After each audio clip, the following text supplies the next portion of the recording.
अंश हैं हम सब, उसी का सच्चा नाता है। उसी की परवरिश से अपना जीवन सांसें पाता है। हमें अपने कंधों पर बिठाता है, हमें चलना सिखाता है। हमारी खातिर जो अपने सारे दुख दर्द सब भूल जाता है, पिता कहते हैं जिसे, वही अपना विधाता है। पिता कहते हैं जिसे, वही अपना विधाता है। नमस्कार, मैं दिग्विजय आपका स्वागत करता हूं अपने चैनल पर। हम लोग पढ़ रहे थे उत्तर प्रदेश स्पेशल में, जो है आज हमारी 11वीं कक्षा है। हम लोगों ने काफ़ी कुछ सिलेबस का उत्तर प्रदेश के परीक्षा की दृष्टि से हम लोगों ने करीब 60 से 70% सिलेबस कंप्लीट कर लिया है। अब जो थोड़ा सा बचा कुचा है, मैं एक एक कर करके आपको कंप्लीट करा रहा हूँ। आज हम लोग जनजातियों पे चर्चा करने जा रहे हैं, तो आइए हम लोग बात करते हैं सीधे जनजातियों पर। देखिए, हर एक जाति की, धर्म की एक संस्कृति होती है, एक जड़ होती है कि उसकी उत्पत्ति कहाँ से होती है, ये क्या है। मतलब जैसे मान लीजिए कोई हिंदू धर्म का है तो बताता है हम इतने सालों से हैं, कोई इस्लाम धर्म का है वो बताता है हम इतने सालों से हैं। इसी प्रकार से कुछ ऐसे भी लोग होते हैं। और वर्तमान में क्या है, हम लोग जो है जाति धर्म भेदभाव को लेकर सब चीज़ें समाप्त कर चुके हैं। अनुच्छेद 14, 15 के तहत हम लोग 15 के तहत 16 के तहत है ना, तो 15 हमारा अनुच्छेद क्या कहता है, जाति धर्म जन्म स्थान लिंग और मूल वंश के इस आधार पर भेदभाव की समाप्ति हो जाती है। 16 यही कहता है, लोक नियोजन में अवसर की समानता, अर्थात किसी भी सरकारी पद के लिए किसी भी प्रकार का कोई भी व्यक्ति नियुक्त किया जा सकता है, बशर्ते वो योग्यताएं रखता हो। अनुच्छेद 16(3) उसके लिए संसद द्वारा योग्यता बना दी जाती है। तो ये तो थोड़ा सा राजनीतिक शास्त्र यानी पॉलिटी का सेगमेंट है, आप यहां से कनेक्ट करिए। तो ऐसी चीजें हैं, मगर कुछ ऐसे भी लोग अभी इस पृथ्वी पर हमारे देश में और हमारे प्रदेश में जिंदा हैं, जो आप मान के चलिए करीब पिछले 200-300-400 सालों से अपनी संस्कृति को आज भी जिंदा रखे हुए हैं। वो अपनी जाति आज भी मानते हैं, अपनी संस्कृति आज भी मानते हैं। उनकी अपनी एक जाति है, अपना धर्म है, उनके अपने नियम कानून चलते हैं और वो अपने हिसाब से चलते हैं। वो किसी संविधान को नहीं मानते हैं, वो अपना संविधान चलाते हैं। उनके अपने नियम होते हैं, वो जो कुछ लागू करते हैं वो अपना फॉलो करते हैं और उनमें बहुत एकता रहती है और सब आपस में सामंजस्य बिठाकर आज भी रहते हैं। इसी प्रकार के कुनबे को, इसी प्रकार के जो एक समूह होता है लोगों का, इसी को हम लोग जनजातियां कहते हैं। अब सवाल आता है कि ये जनजातियां हैं, तो भारत में तो कई सारी जनजातियां हैं, लेकिन हमारे प्रदेश में कितनी हैं, हम इन पर चर्चा करेंगे। तो आप जनजातियां समझ गए, जो अपनी प्राचीन सभ्यता और संस्कृति को संजोए रखे हैं आज भी। ऐसे लोगों का समूह जनजाति कहलाता है, जिनमें अपनी व्यवस्था होती है, अपने नियम कानून होते हैं, अपने कायदे होते हैं, अपने रहन सहन का ढंग होता है, हर चीज उनका अपना खुद का होता है। वो किसी भी सरकार का कोई नियम फॉलो नहीं करते हैं, जनजातियां कहलाती हैं। बहुत सारे हैं भारत में भी, भारत में बहुत सारे हैं। हम लोग आज प्रदेश की जनजातियों की बात करेंगे, तो आप लोग है अब लिखिए, जो मैं बोलूंगा आपको लिखना है, ठीक है।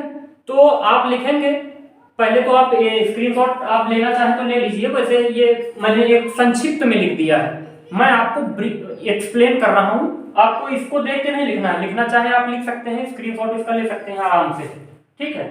बट मैं आपको पढ़ाने जा रहा हूं, आप समझिए। लिखिए, उत्तर प्रदेश में जो है पूरे भारत की कुल जनजातीय जनसंख्या का 1.09% निवास करता है। आपने समझा, यानी जितना भी जनजातीय क्षेत्र है पूरा, ये जनजातियों का क्षेत्र जो है उत्तर प्रदेश में पूरे भारत की कुल जनजातियों का 1.09% जनसंख्या उत्तर प्रदेश में निवास करती है। इतनी बात हो गई। अगली लाइन आप लिखेंगे, उत्तर प्रदेश में जो 2011 की जनगणना थी, 2011 की जनगणना के अनुसार उत्तर प्रदेश की कुल जनसंख्या का 0.6% जनसंख्या जनजातीय है। आपने लिख लिया होगा ये बात, ठीक है। आगे हम लोग चर्चा करते हैं। आगे अब हम जानेंगे राष्ट्रपति ने इन्हीं जनजातियों को लेकर के एक अपना आदेश जारी किया था उत्तर प्रदेश के लिए। तो उत्तर प्रदेश के लिए जनजातीय आदेश जो आया था राष्ट्रपति का 1967, इसके तहत उत्तर प्रदेश जब उत्तराखंड के साथ था तब इसमें 5 जनजातियां थी। कौन कौन सी थी? भोटिया, बुक्सा, जौनसारी और राजी, थारू। मेन आप याद रखेंगे थारू और बुक्सा, और कोई भी भूल भी जाएंगे तो चल जाएगा, लेकिन थारू और बुक्सा को आपको याद रखना है, ठीक है। ओके, इतनी बात आपको समझ में आ गई, ठीक। आगे हम लोग बात करेंगे जो है उत्तराखंड फिर जब अलग होता है। उत्तराखंड आपको पता है कि 27 जून या 27 जुलाई कुछ है सन 2000 में अलग हो जाता है उत्तर प्रदेश से। देन उसके बाद फिर एक संशोधन होता है 2003 में, उसके तहत 10 नई जनजातियां जोड़ी जाती हैं। 10 नई जनजातियां जोड़ी जाती हैं। तो इनके लिए आप जो है समझ रहे हैं, आगे इनके बारे में हम बात कर रहे हैं।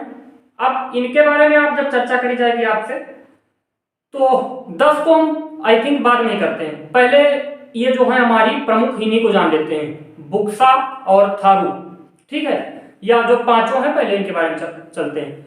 तो अब बात करते हैं कि उत्तर प्रदेश में वर्तमान में कई सारी जनजातियां हैं, लेकिन प्रमुख रूप से 10 ये हो गई और 2 पहले थी। 2 मानते हम हैं तो 5 पहले से। 2 कौन सी आपको याद रखनी है? थारू और बुक्सा, प्रमुख यही है, मैं बार बार दोहरा रहा हूं। आप इनके बारे में जो मैं जानकारी दूंगा, विस्तृत जानकारी दूंगा, आपको ये याद रखनी है। समझ गए आप बात हमारी?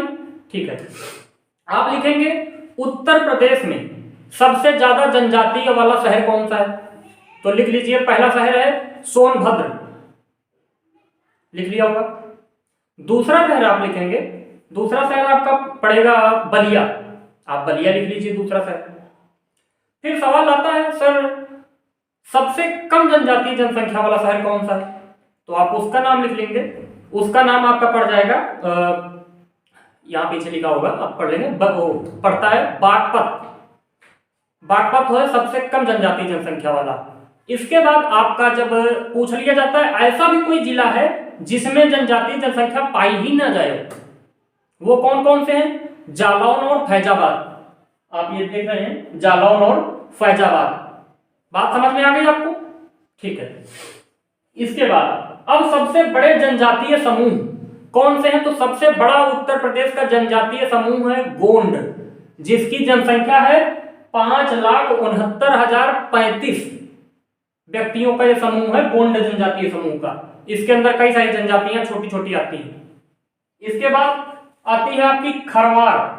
खरवार आता है, खरवार में 1,60,676 लोगों का समूह है खरवार जनजाति में।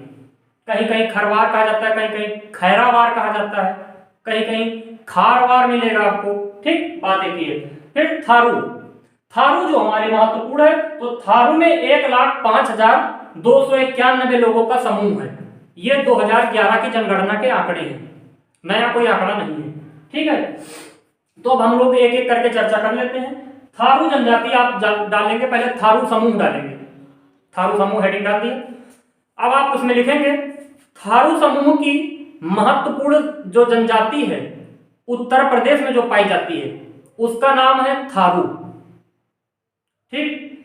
अब आगे लिखेंगे, जो मैं बोलता जा रहा हूं आपको लिखना है।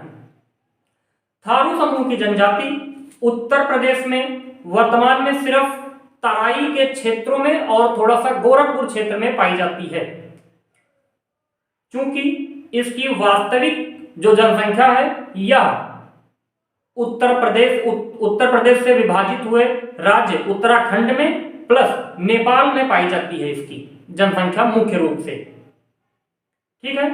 तो उत्तर प्रदेश में सिर्फ तराई के मैदान में, ये आप जानते हैं यहाँ तराई का क्षेत्र है आपका, सहारनपुर, पीलीभीत, आपका ये सब पूरा मुजफ्फरपुर, रामपुर और आपका इधर फिर बरेली वगैरह ये सब पड़ता है आपका नीचे, पीलीभीत वगैरह यहाँ तक जानते हैं, महाराजगंज तक, ठीक, बलरामपुर श्रावस्ती होते हुए पूरा ये आपका तराई का क्षेत्र होता है, जो बॉर्डर लगता है किसका, नेपाल बॉर्डर है और इधर उत्तराखंड बॉर्डर, ठीक।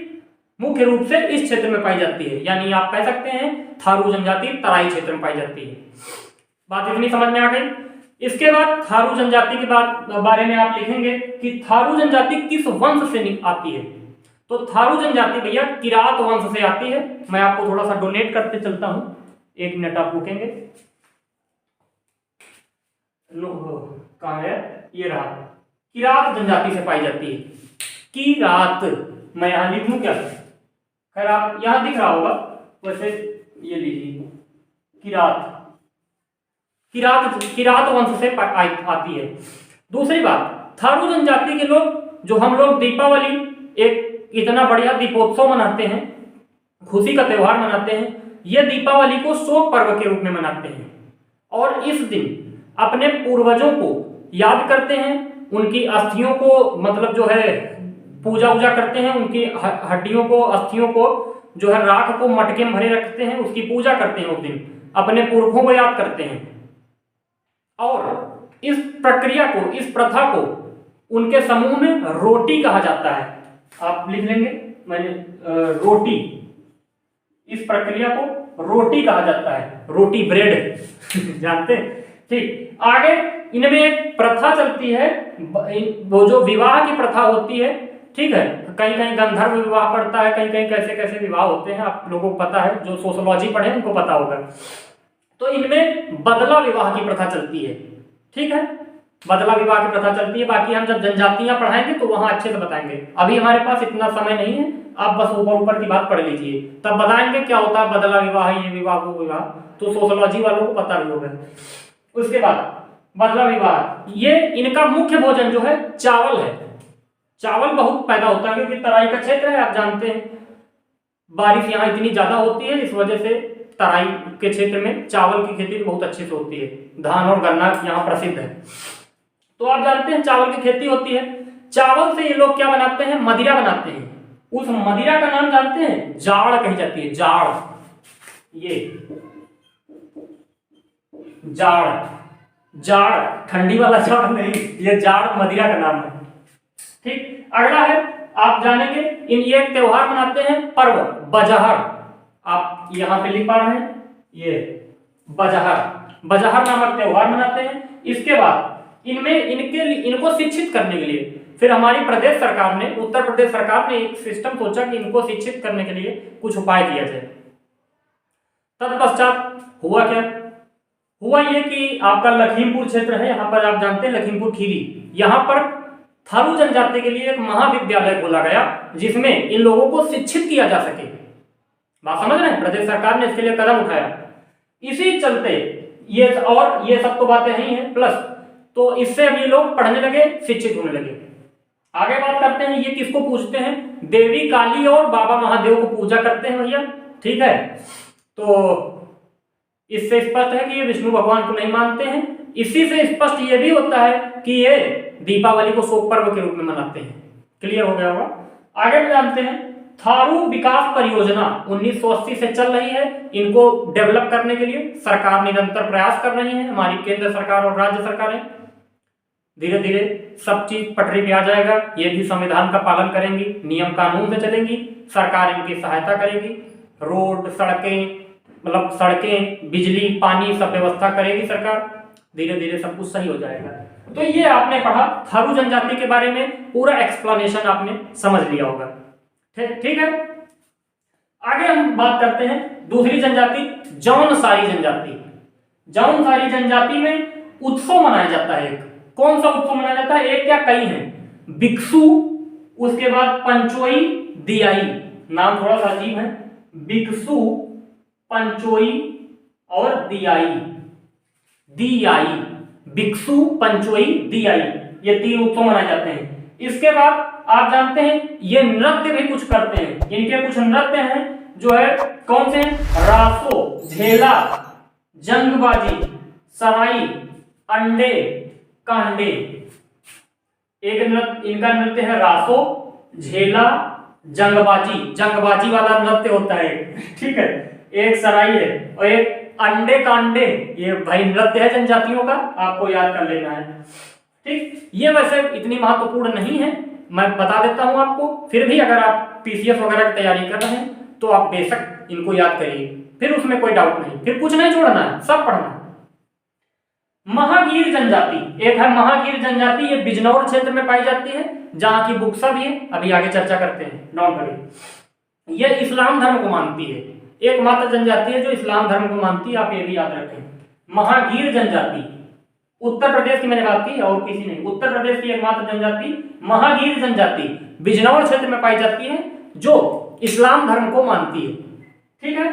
आगे हम लोग बात करते हैं, महागीर के बाद बात करेंगे आपसे, एक जनजाति है खरवार।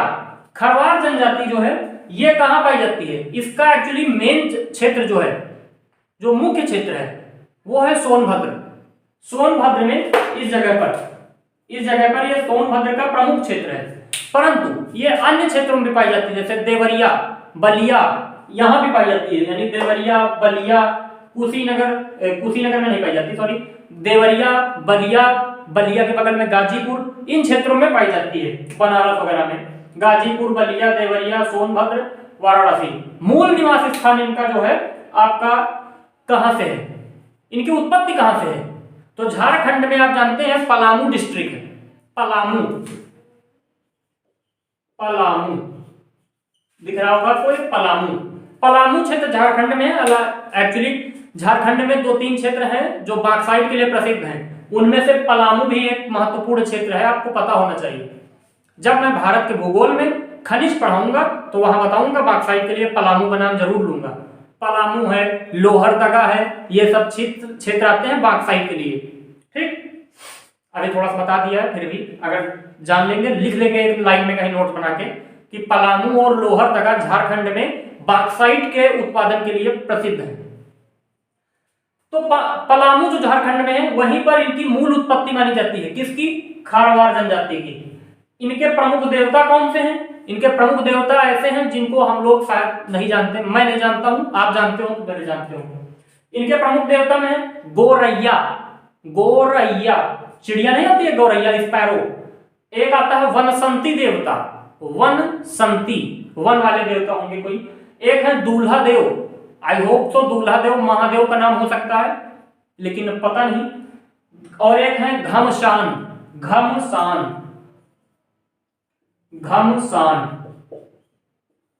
घमसान जो है ये एक देवता है इनके, तो आप इनके बारे में जान लेंगे ठीक है। तो घमसान के बारे में हमने जान लिया। इसके बाद बात आती है, अब हम लोग अगली जनजाति के बारे में चर्चा करते हैं, जिनका नाम है बुक्सा जनजाति। बुक्सा जनजाति का क्षेत्र कहां पर है, मैंने आपको बताया बिजनौर वाला रीजन है, आप ये जानते हैं, जहां से गंगा नदी, जहां से रामगंगा नदी उत्तर प्रदेश में एंटर करती है, वो क्षेत्र बिजनौर है। और वही बिजनौर में पाई जाती है आपकी बुक्सा जनजाति। तो आप एक प्रकार से देख सकते हैं, थारू और बुक्सा दोनों ही लगभग तराई के क्षेत्र के पास के। ये भैया जनजाति हिंदू धर्म मानती है, ये अपने आप को पटवार राजपूत के वंश का मानते हैं, हिंदू धर्म मानने वाली है। पटवार राजपूत घराने से इनका संबंध के बारे में पता चलता है। प्लस इनका मुख्य भोजन क्या है, मछली और चावल। मुख्य भोजन मछली और चावल है। इनकी पंचायत का जो प्रमुख होता है, जैसे आप लोग जानते हो अपने यहाँ पंचायत का प्रमुख कौन होता है, प्रधान जी, है ना। ये तो ग्राम सभा का है, ग्राम पंचायत का। और जो क्षेत्र पंचायत होता है उसका ब्लॉक प्रमुख होता है, प्रमुख ठीक। ये सब चीजें तो आपका ग्राम पंचायत में है। आप लोगों की डिमांड होगी तो हम आगे पढ़ाएंगे भी ग्रामीण परिवेश ठीक है। तो फिलहाल अभी जो पढ़ रहे हैं वो पढ़ते हैं, तब वहां अच्छे से बताएंगे ग्राम पंचायत, क्षेत्र पंचायत, जिला पंचायत ठीक है, मंडल और आपके बहुत सी चीजें आती हैं, तो उन सबको हम लोग विस्तृत चर्चा करेंगे। इनकी पंचायत का प्रमुख व्यक्ति हमने बताया तखत होता है, तखत। जैसे अपने यहाँ चुनाव चिन्ह में क्या होती है, खटिया, झाड़ू, किसान, उसी तरह वहां आदमी प्रमुख होता है, हम लोग प्रधान कहते हैं, वो तखत कहते हैं। तो आप यहां लिख सकते हो तखत बराबर प्रधान ठीक। ये भैया चामुंडा देवी की पूजा करते हैं, तो चामुंडा देवी को सादर नमन, ये चामुंडा देवी की पूजा करते हैं। बुक्सा जनजाति विकास परियोजना 1983 से 1984 के बीच में चलाई जा रही है, तब से चल रही है। 1983 से 1984 यानी 1983 से 84, जब मतलब 83-84 में चालू की गई थी।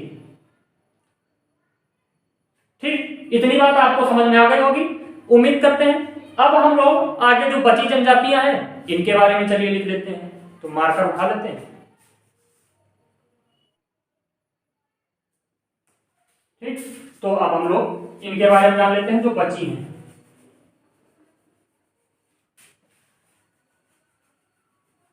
Just a minute.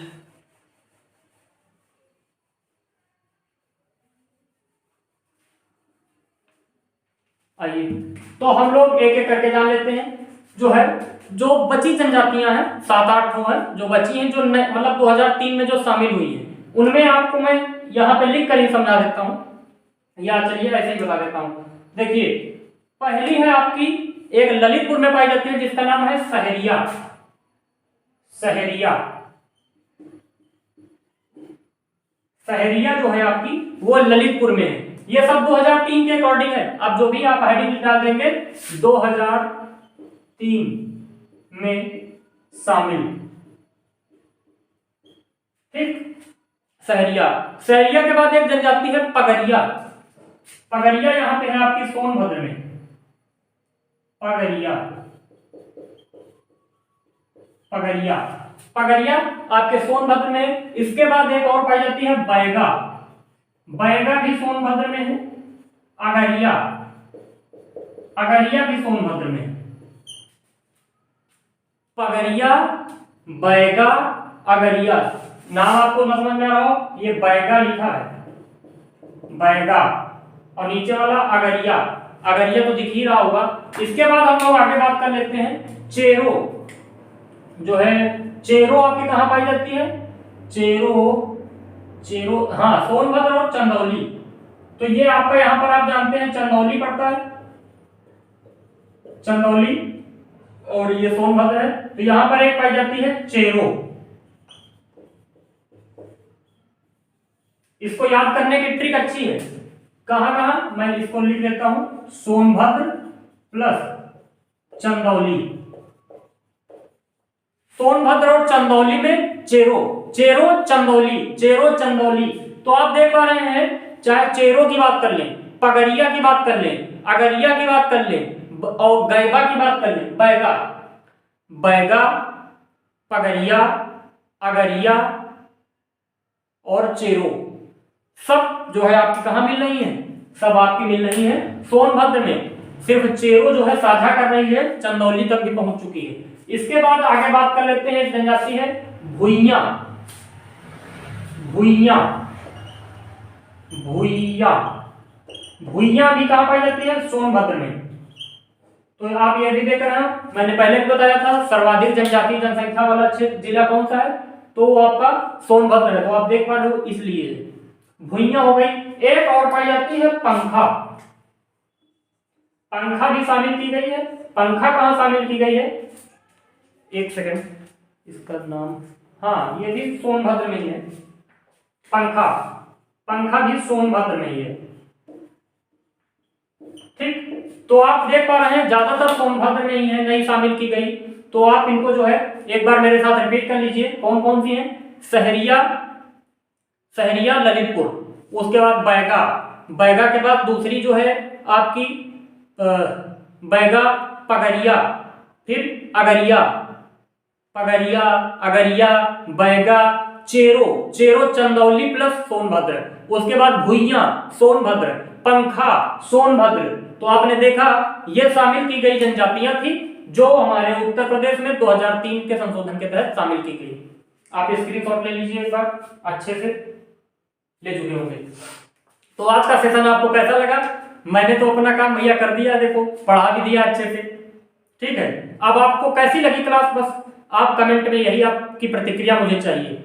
और देखिए, अगर कोई टीचर आपसे कहता है क्लास शेयर करने के लिए या लाइक करने के लिए, सब्सक्राइब करने के लिए, तो ये गलत बात है। हालांकि मैं एक टीचर नहीं हूँ, आपका बस छोटा भाई हूँ, या बड़ा तो मुझसे कोई होगा नहीं, छोटा ही हूँ। तो आपसे बस एक बात कह रहा हूँ कि अगर कहता है कोई भी मास्टर, मतलब कोई भी मास्टर है, आप यहाँ ना पढ़ें कहीं और पढ़ें, कोई भी मास्टर है अगर आपसे कहता है कि आप लाइक शेयर सब्सक्राइब करो, शेयर करो, लोगों को बताओ, तो ये गलत बात है। क्यों? अगर कोई, आप जो है मजदूरी करने जाते हैं कहीं, और अगर आप सारा दिन मेहनत करते हैं, उसके बाद मालिक आपको पैसा नहीं देता है और आपको मांगना पड़ता है पैसा, तब आपको, अगर आप जो है स्वाभिमानी आदमी है तो आपको बुरा लगता है। बात समझ रहे हैं ना? तो आप छोड़ के नौकरी चले जाते हैं। सेम है भैया, अगर मैं आपसे मांगूंगा तो ये मेरे स्वाभिमान के खिलाफ होगा। आप इन चीज़ों को समझिए। आपसे मेरे को कुछ चाहिए नहीं, बस थोड़ा सा सपोर्ट चाहिए। तो आप मेरी जगह अपने आप को रख कर देखिए, बहुत मेहनत पड़ती है। आपके लिए कंटेंट तैयार करता हूँ, अकेले सब पूरा स्टूडियो बनाता हूँ, कैसे कैसे मैं इंतजाम करता हूँ, तब उसके बाद ये क्लास हो पाती है।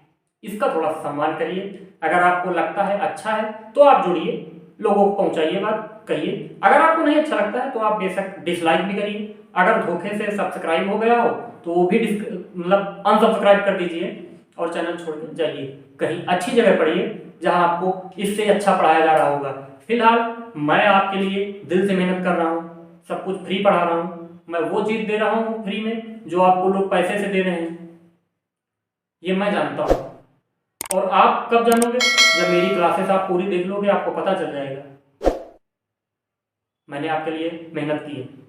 आप भी हमारा थोड़ा साथ दीजिए।